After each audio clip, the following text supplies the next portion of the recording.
Bonjour tout le monde, pour cette salade au poulet, il faudra un morceau d'escalope de poulet, 7 morceaux de tomates séchées, 2 cuillères à café de pesto, mozzarella, une demi-mangue, de la mâche ou jeune pousse, une poignée d'amandes ou de noix de cajou, des graines de sésame, du parmesan. Là j'avais des myrtilles mais vous pouvez mettre d'autres choses, la vinaigrette. Alors, mettre à chauffer votre four dans un premier temps. Ensuite, disposer des petits disques sur un papier cuisson de fromage parmesan, de façon à former des tuiles. Les laisser cuire alors très légèrement, à peine 5 minutes. Il faut que ce soit juste doré. Attendre que ça refroidisse pour pouvoir les décoller et ne pas les casser.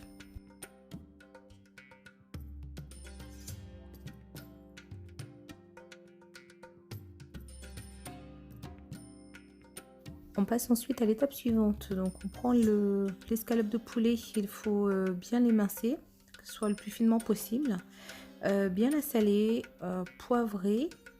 Ensuite on met le pesto qu'on étale bien partout.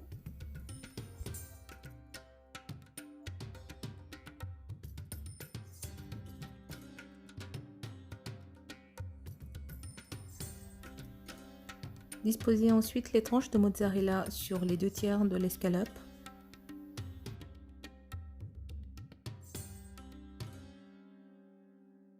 Ajoutez ensuite les tomates séchées sur le fromage.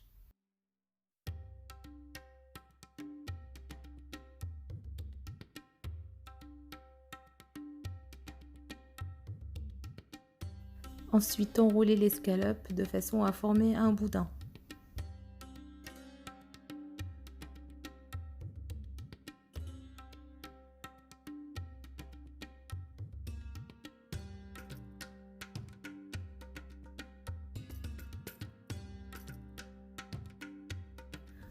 Pour terminer, enroulez l'escalope dans du papier film, bien fermez les extrémités pour qu'il n'y ait pas de fuite durant la cuisson.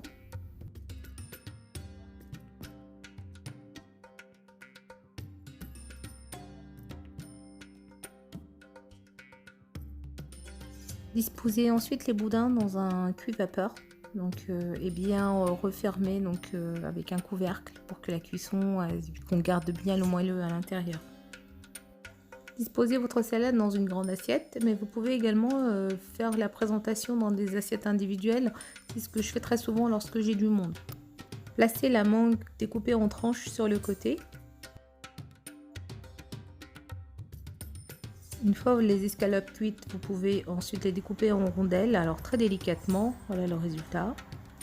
Parce que ça s'effrite un petit peu quand c'est assez fragile, donc il faut le faire vraiment très délicatement. Voilà, disposez également de la même manière sur le lit de salade, donc de façon harmonieuse.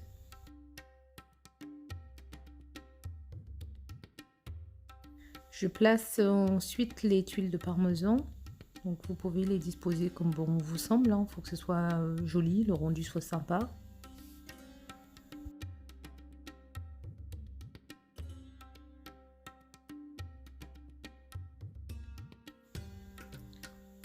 Ensuite, je dispose mes amandes, donc un peu partout,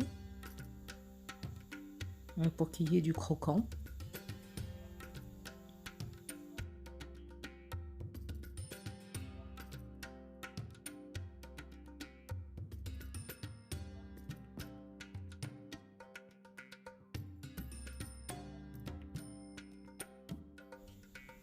J'ajoute ensuite donc des graines de sésame que j'ai fait dorer au préalable. Donc s'ils sont déjà dorés, ça n'est pas nécessaire.